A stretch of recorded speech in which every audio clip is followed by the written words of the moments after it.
I want to begin first by giving you a sense of the spirit of my presentation.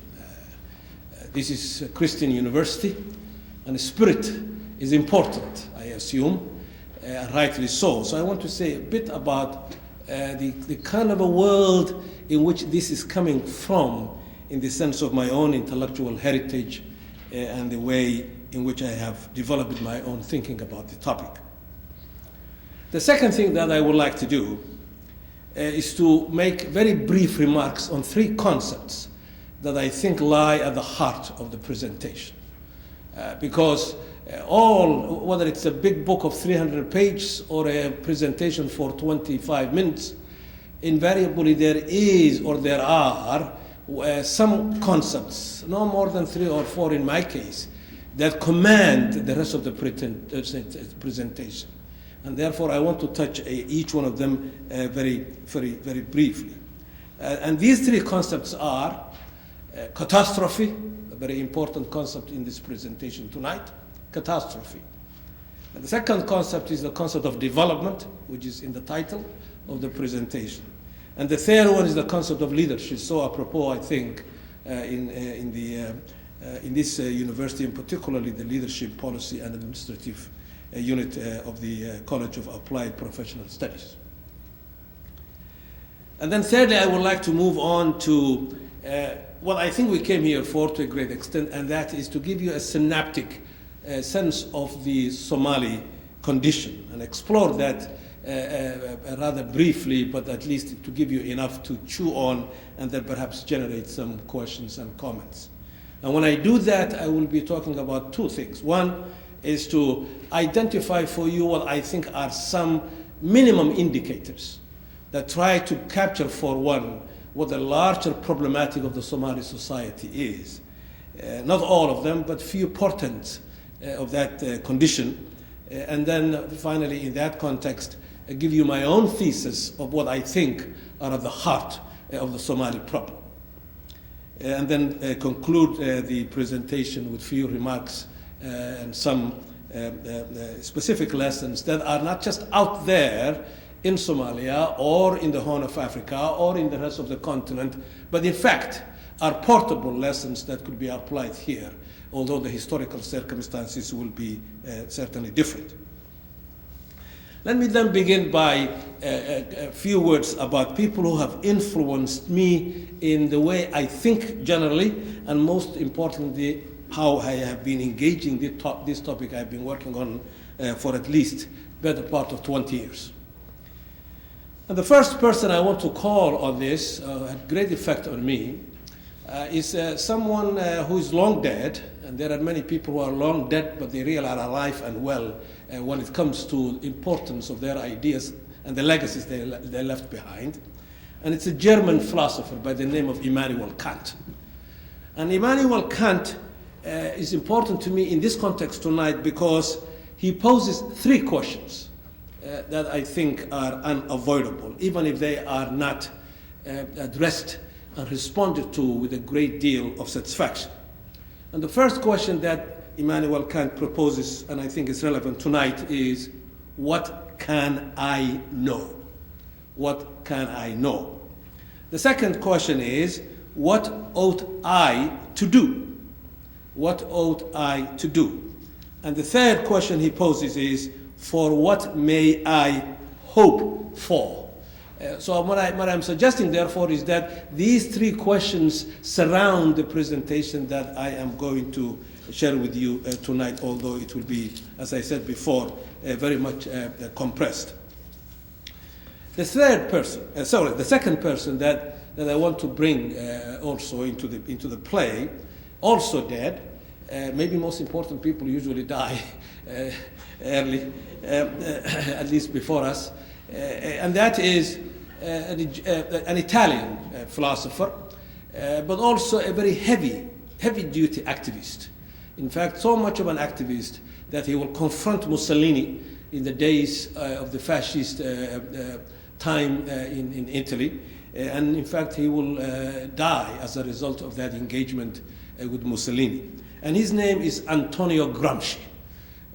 Gramsci looms large in intellectual circles, but also in activist circles, particularly for those who want to revolutionize the world and change the world. Gramsci has many things he has done, including the famous book that he wrote as a result of his time in prison, called Prison Notes, that were smuggled out of prison and then turned into a major work of thinking. But here's what I borrow from Gramsci, and that is pessimism of the intellect and optimism of the imagination, in his language, optimism of the will. In other words, when you are trying to confront a major challenge, he's suggesting that you have to always be skeptical, therefore pessimism of the mind as you begin to try to find out the truth about what you want to study.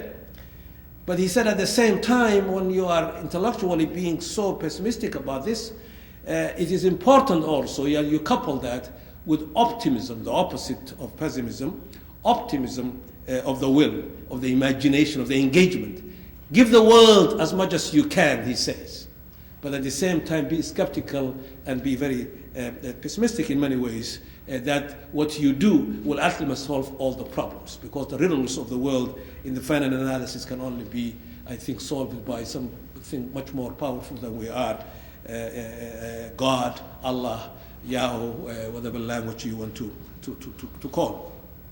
So my presentation, therefore, is in many ways informed by a pessimism of the intellect, and you will see that as I speak, but I hope it's also linked to some kind of optimism, at least at the level of imagination, and how this might be overcome.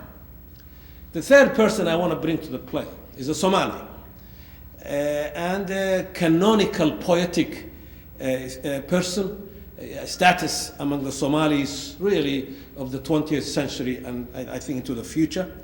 The greatest Somali poet really, I think, in the 20th century. Perhaps there might be one other person who might compete with him on this, Sayyid Muhammad Abdullah Hassan.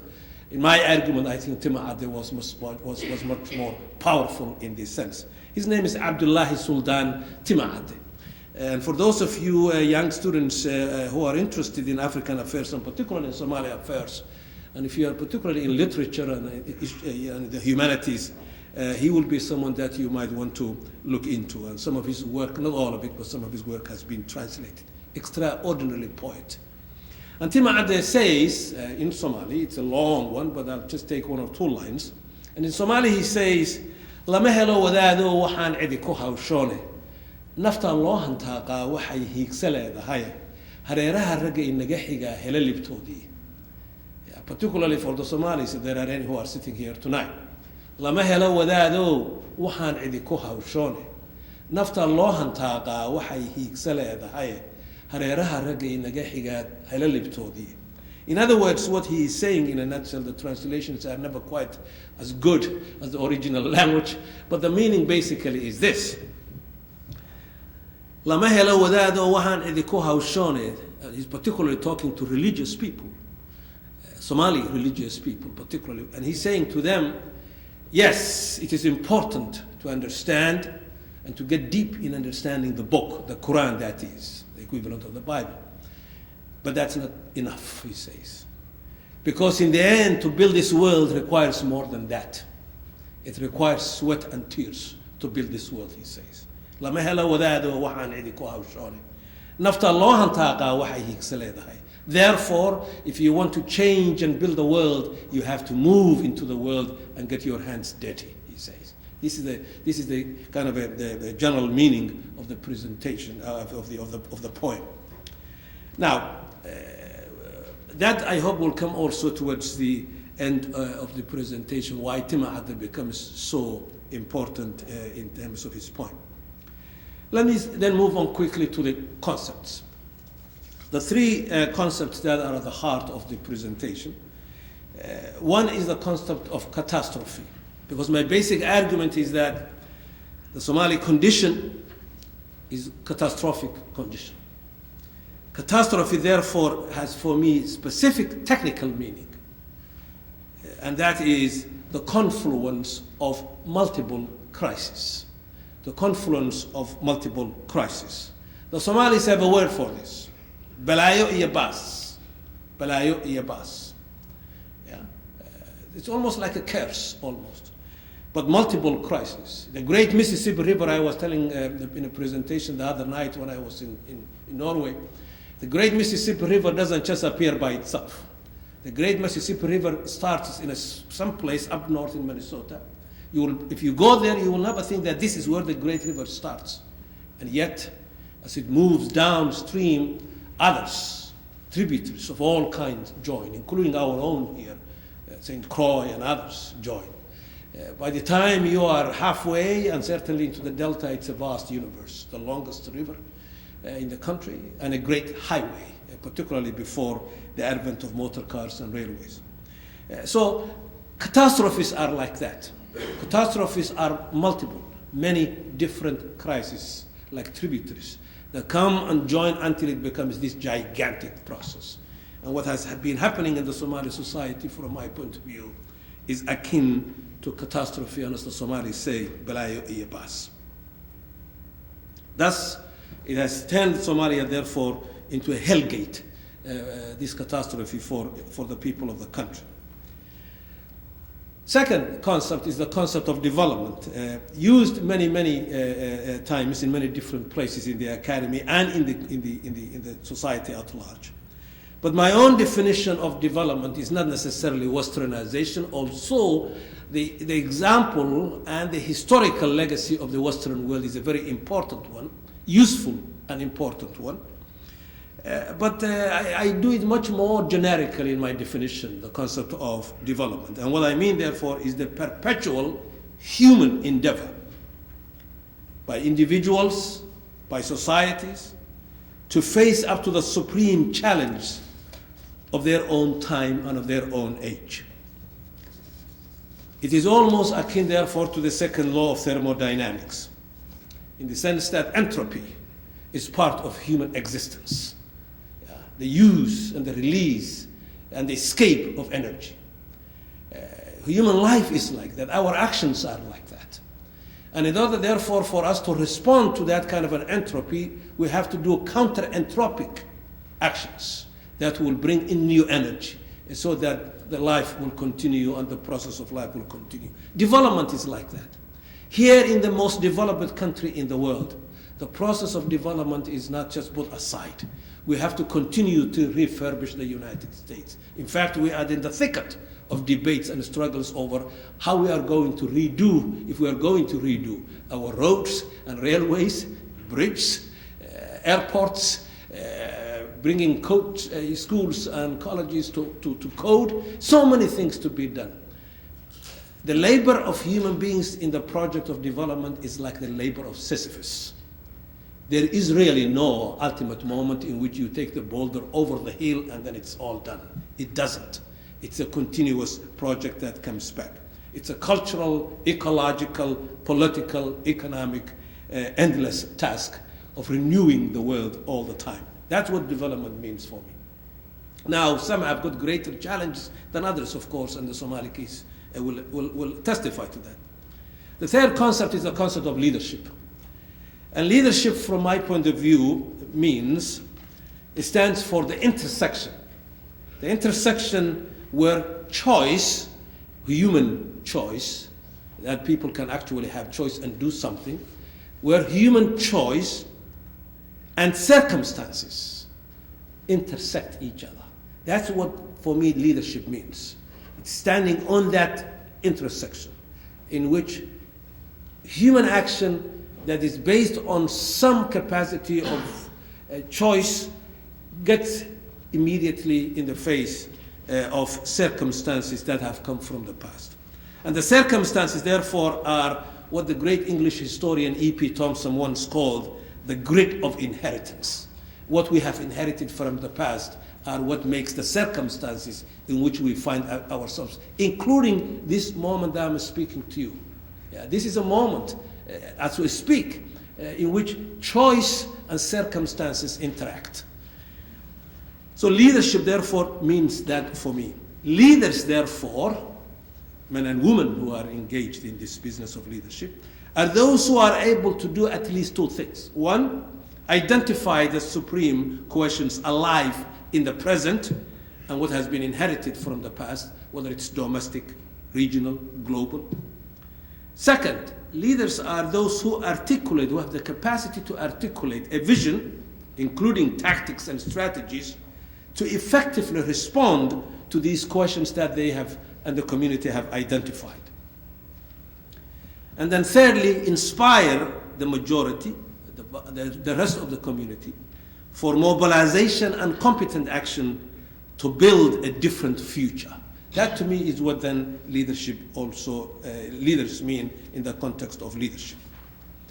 This is by way of at least a general context that I want to share with you. Let me move on quickly then to the Somali condition. The Somali condition that I have identified as a catastrophe, but why would I say that as a catastrophe? That's a big thing to say. Well, here are some indicators, not exhaustive, but few indicators. You can add many to that.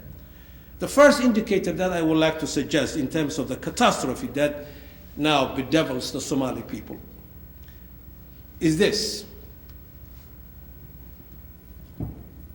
hunger and destitution. Hunger and destitution. Before the drought came, this recent drought, and Somalis have been subjected to drought many times, but before the latest one came, which then resulted in famine, before that, nearly 40% of the Somali population living in the whole Somali Republic were designated as malnourished. This is before the drought and before the famine.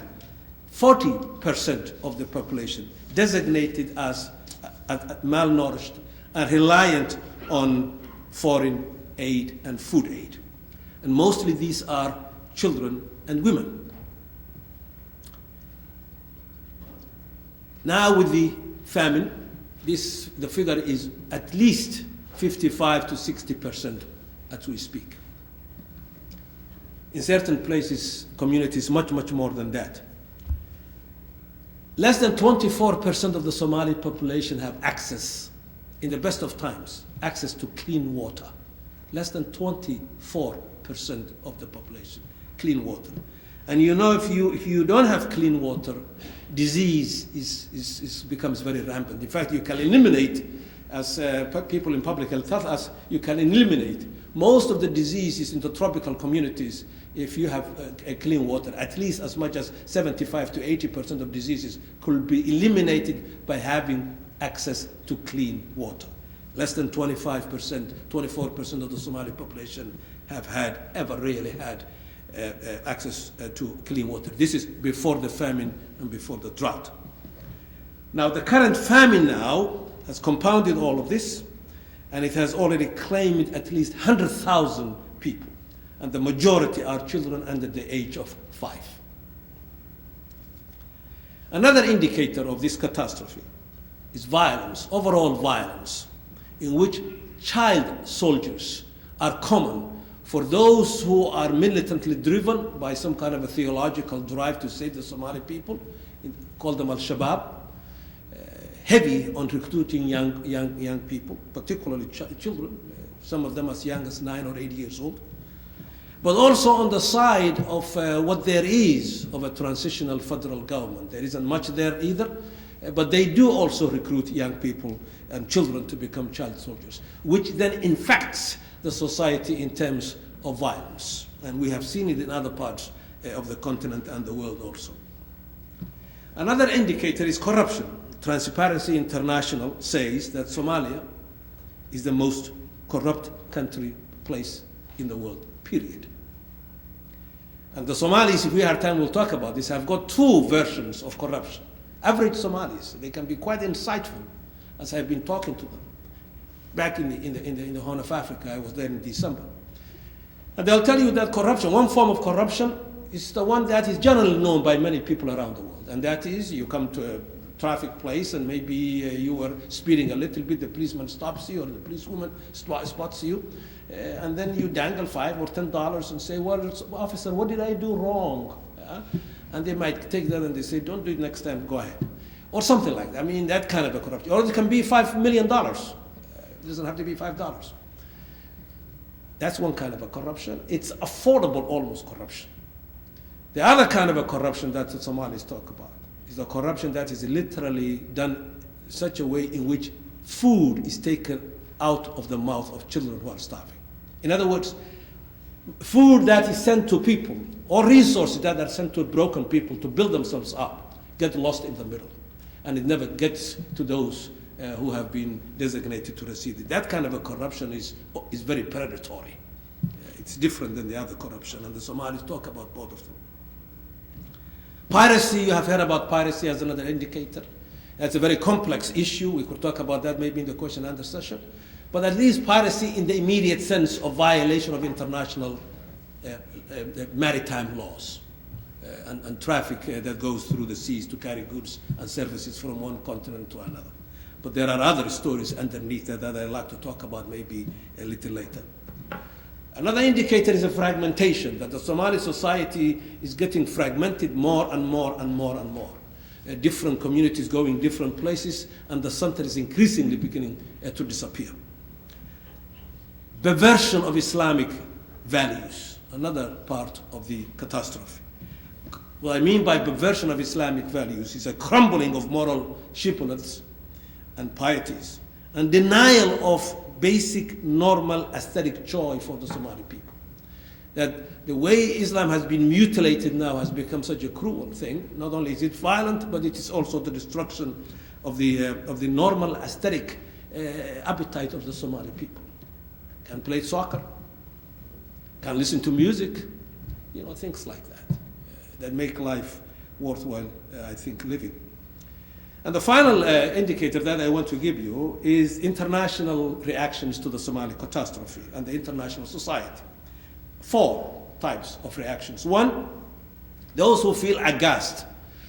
They see the Somali condition and they hear more, another problem, Somalis, another problem, oh my God. They feel aghast. That's one reaction. And in fact, they just want to forget this now. Second reaction is contempt, increasingly growing, that the Somalis are good for nothing. Yeah. And they have gone, as the Ugandan president has said publicly, that the Somalis have become the shame of Africa, he says, Museveni. So a great deal of contempt. A third reaction is manipulation, that in fact the Somali problem itself is very lucrative for many, very lucrative. And there are now many people and organizations that in fact live off the Somali catastrophe. If you go to the city of Nairobi, as I have done, and you check it out, you will find out that nearly anywhere between $200 to $300 million a year that are designated for Somalia to do some kind of work, particularly with refugees and others, goes through Nairobi. But hardly much of that comes into Somalia itself. It gets exhausted in Nairobi itself. There's a whole bureaucratic structure now in Nairobi that feeds on the Somali catastrophe, and they are not Somalis. Those who manage this are not Somalis. And so that's the manipulation that comes with this. There are other forms in which that takes place. And then the final one, reaction, is military interventions. The latest one is happening as I speak.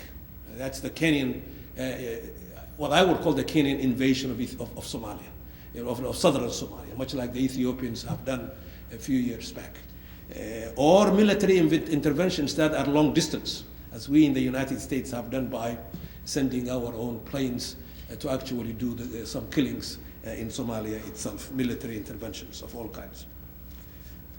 Now, if these give you some sense of this, the Economist magazine a few years back, I think it was the end of 2009, beginning of 2010, they usually put together a final issue that looks at the state of the world. And then they rank order countries. And they talk about the best countries and the worst countries in the world. And the Economist, at the end of December of 2009, when it brought this report out, Somalia was the worst country in the world. And these indicators were some of the indicators that they were talking about, and many others. Okay, well, these are moments of description. What does that add up to then? And here's my argument, here's my thesis. My thesis is this, that the Somali catastrophe, made of many different crisis. In the final analysis, really, at the heart of that lies four major crises. And it is their confluence that creates this catastrophe. And each one of them will require attention that's extraordinary. And these catastrophes, these crises, by the way, as I say at the end of my presentation, are not just out there and therefore, it's somewhere out there in Africa. In fact, they are portable enough to be discussed right here in the United States. In the sense that if things go wrong, and go wrong real terribly, it could happen here too. Even though sometimes in the US we think that we are so special and so immune that those things can never really happen here in the United States. What's the first then major crisis of the four? Well, the first one is what I called, for the students, a big word here, the destruction of Telos, T-E-L-O-S. What does that mean? It means the collapse or the loss of concepts that gave Somalis meaning to collective life. Somalis are 10 million people. If you add the other Somalis outside in the neighboring territories where Somalis live, you're talking probably about 15 million people. But inside the Republic, certainly, the collapse or loss of concepts that gave them once, as Somali people, meaning to collective identity. Generosity, order, justice, truth, among others, that connected members of the Somali society and animated and gave rhythm to the civic heart of the Somali people, are all but destroyed from my perspective. This therefore means that the Somali people are in very, very difficult circumstances, that they cannot reclaim each other as people who belong to each other, despite the fact that they speak the same language and they are all Muslims. Yes, but all of that really has become somewhat hollow from my point of view. The loss of Telos, the destruction of Telos, therefore, I think for me is the first and the most fundamental crisis that confront the Somali people. English philosopher, Oxford philosopher, R.G. Collingwood calls this foundation calls this the constellation of absolute presuppositions. If you don't have that, then there is no firm ground to stand on as a community and claim each other as people who share certain commonalities. This severe denudation of civic and ethical life has resulted in social, political, and cultural bewilderment that continues to propel the Somali people to betray each other and consequently, therefore, breed a multiplicity of violent fractions. So that's crisis number one, the foundation, the basic foundation of collective identity and civic life. Second problem, or crisis, is the destruction of national institutions.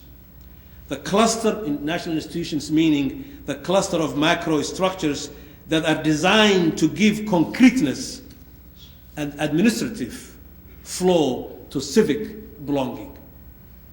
If you don't have institutions, then you can't carry the project of society. Institutions are what gives concreteness and every day reproduce civic life.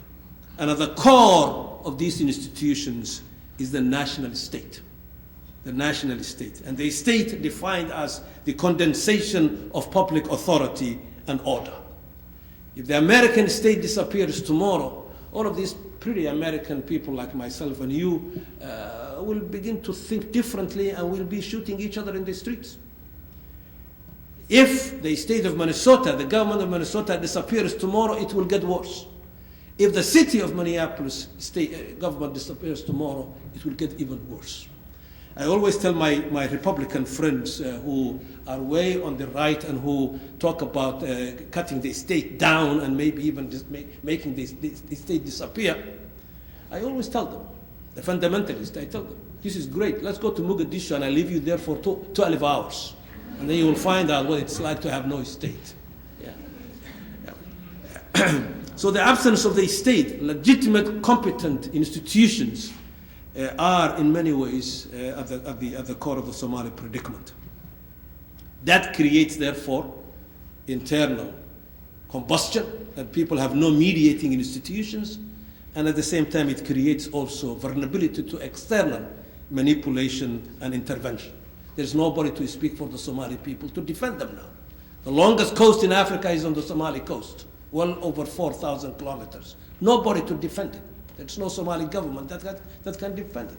And what happens to the Somali coast outside of the piracy, if we have time, we'll talk about this, is extraordinary. Environmentally, the destruction that's taking place, and also in terms of resources, Somali fishing, and how it's being used and taken by others without any permission from the Somali people. The third crisis is the crisis of leadership. Absence of effective leadership. Competent, legitimate leadership and ethical leadership. What there is now of Somali leadership in Mogadishu barely doesn't even control a few blocks of the capital city, has been again and again underscored as, in the language of an American observer in the State Department, frighteningly incompetent. Not only frighteningly incompetent, but also illegitimate. So there's no leadership that can manage the state, but there is no state to manage. And there is nobody to really sustain civic life, because there is really no national civic life. Yes, there are communities in different places that are trying to do something for themselves, but the national civic life doesn't exist. And then the final crisis is the crisis of international military intervention. And the Somalis have been subjected to this in ways that have not really been told fully, both in terms of cost to the Somali people, death and destruction, but also in the way it has degraded the Somali people and trashed their dignity as people. Let me then conclude. I would suggest to you, therefore, that the Somali people live in what I would call an epoch of radical discontinuity. An epoch of radical discontinuity and dissolution. Therefore, if you accept that premise, for me, this pivotal question arises. And the Somalis cannot avoid this question, even if they try, and they do try, and they play the ostrich game, head in the sand. But that question is writ large all over the place. And that question is, can the Somali people survive their own political death? Can they survive their own political death? Think about that. What are the lessons? Let's itemize the lessons quickly, and then we will close and get into the discussion. I think the first lesson from the Somali story, if it is fully articulated, and we didn't have time to do that tonight, is the importance of civic health. Civic health. You know, de Tocqueville, first, when he examined traveling through the United States in his book on America, talks about many things. But one of the most important things that he tells us is that even early American settlers were people who gave a great deal of attention to basic civic engagement, civic life, at the local level. Well, civic health, both at the local level and at the national level and regional level and state level, is absolutely critical. There's nothing else that can hold the American people, 310 million of us, maybe even a little bit more now, that can hold us together, so different from each other, in heritage, in race, in religion, in taste, you name it, unless we have some very basic and strong civic health that we share. The Somalis certainly have lost that. They had that once, but they lost that. And it's the biggest challenge that confronts them, how to reclaim that. But the lesson from Somalia for here is whether we in America will pretend to be Sleeping Beauty for the rest of time, or whether we will begin to rethink again and invest much deeply in the civic health of the United States. There's a great deal of worry. At least I have lived here for 36 years, and I worry a great deal about that as a citizen of the United States. The second lesson is the management and the making of the state. the state. The demonization of the American state is quite instructive. But my argument would be that without the American state, the federal government that is, that doesn't mean that it has all the answers, no. But without the federal government as a pivotal force in the making early on of the United States, in the maintenance of the United States, in the building of the future United States, without that, I think this country, despite what we think, could suffer a great deal and maybe even break up and fragment a great deal. Will certainly be beaten by the competition in terms of international trade and international economic relationships unless our state is in deep engagement with and collaboration with private enterprise so that the American civilization will be renewed through prosperity and the infrastructure of the society. But the American state as the center of gravity, the Somalis show if you kill the state, if you destroy the state, in the end you will destroy yourself. Third lesson is the issue of leadership. Not just anybody who wants to sit at the office of leadership, whether it's the presidency or in Congress or cabinet or ambassadors, whatever the place is. But leadership that is competent and legitimate. And increasingly I worry about competence in the United States in terms of leadership. I was looking at the Democrats will have to come into the open too, but I've been watching as you are watching the debates among the Republican candidates for the presidency. And in my opinion, as a citizen of the United States, you don't have to buy this, it's just my opinion. I find it extremely shameful. The level of competence and intelligence and understanding of the complexity of American life, forget about international, just American life, from my point of view, is worrisome if someone like that becomes president of the United States. In the Somali case, we have seen this, and we know what the consequences are. And then the final lesson is hope. That the future can never really take place but as a result of human action without hope. Hope is the key to the future. When a society or a community loses hope, the future happens to it rather than it making the future. The two choices are you wait for the future to hit you, or you go ahead and try to make the future. And I think if you are going to be the latter, proactive in making that kind of a history, hope is a very critical element. And in the Somali case, the Somalis are telling us that they have lost hope also. They have lost hope. And the challenge for the Somalis, therefore, is how to rekindle, recharge a sense of hope that they can create what at one time what they had. The Somalis, by the way, were the first Democrats in Africa. We are in the middle of writing a book on this. So talk about Somalis Democrats now in the 2011, people will laugh at you. But they were, in fact, the first Democrats. And in fact, the title of the book is Somalis, Africa's First Democrats, with a question mark. They were the first people in black Africa who had an election, and therefore the president of the country was defeated in an electoral process in the parliament and left and handed over the keys of government to his successor in 1967. It did not happen in black Africa before that. And today the Somalis are on the other side of that particular lecture. So hope is not only creating the future, but also hope in retrieving the precious assets of the past and then wiring them to an energy that will take you to a different kind of future. If you don't do that, the future happens to you. And usually it's a disaster when it happens to you, unless you shape it. I think I'm going to stop here and maybe thank you very much for listening, and we can then engage in some discussion, questions, and comments. Thank you very much.